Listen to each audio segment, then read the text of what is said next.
So, who would win in a fight? Jim Root or Mick Thomson? Today, we're gonna figure it out.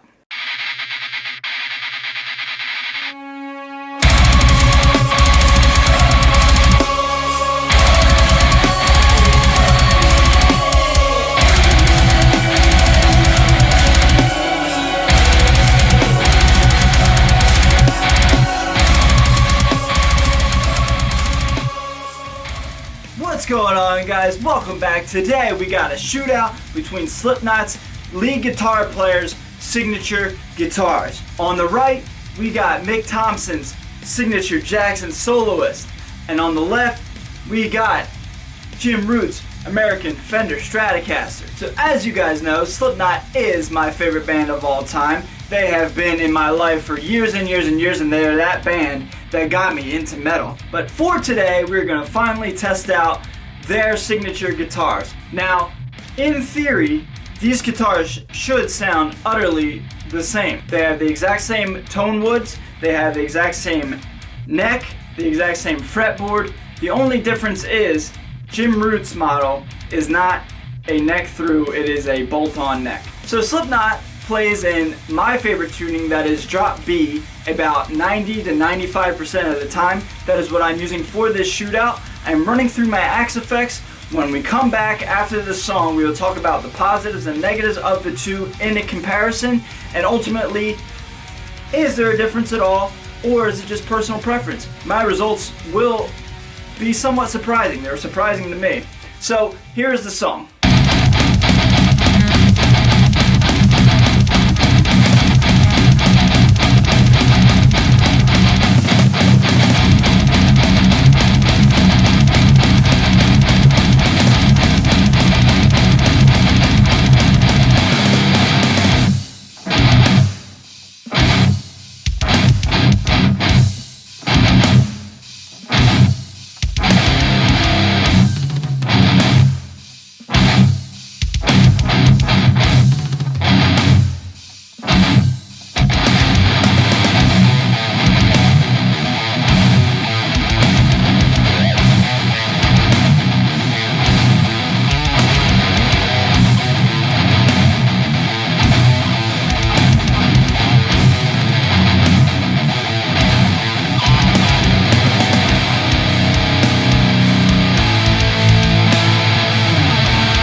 So that is these two guitars in comparison side by side in a shootout. My honest thoughts?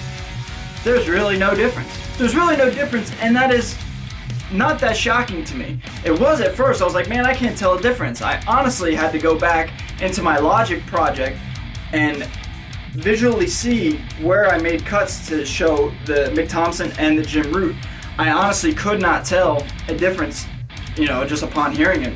But is that really a shocker? Not really. It's the same person playing the exact same riff through the exact same preset on the Axe effects, exact same tone woods, exact same neck fretboard. I mean, it's to be expected. The only difference is the pickups, which are both active, it's just different brands, and one's a bolt-on and one's a neck through. There's really not that much difference. I was utterly surprised, especially I thought this thing would not have as much balls, excuse my language. I didn't think it would be as aggressive, and I think it holds up the exact same with Mick Thompson's. So what are your guys' thoughts on these two? Do they sound the same or do they sound completely different? Let me know down in the comments which one you like better, alright? So overall, my honest opinion, which one I like more, I'm going to go with Jim Root. I'm going to go with the Jim Root model because it is easier to play for me.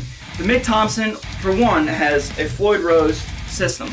Now, if anybody's played Floyd's, you guys know that is rather sharp and kind of rough on the hands. Every time you're down on the first fret and you're banging up against the locking nut, for me it just cuts open my pointer finger almost all the time. As well as my palm, rest of my palm on the Floyd, sometimes it can get a little harsh and start to cut myself. So in terms of sound, they're utterly similar. It's just personal preference. Jim Root always says less is more. I like the simplicity of this thing. This thing has a lot of moving parts with the Floyd going on. It is a neck through. I do like neck throughs a lot.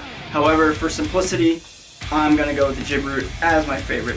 So that's the video. Thank you so much for watching, guys. Again, please hit that subscribe button. Help me out. Stay metal, as always. As always, stay metal. It's the #1 thing. If anything you take away from this video, stay metal, and I'll see you guys next time.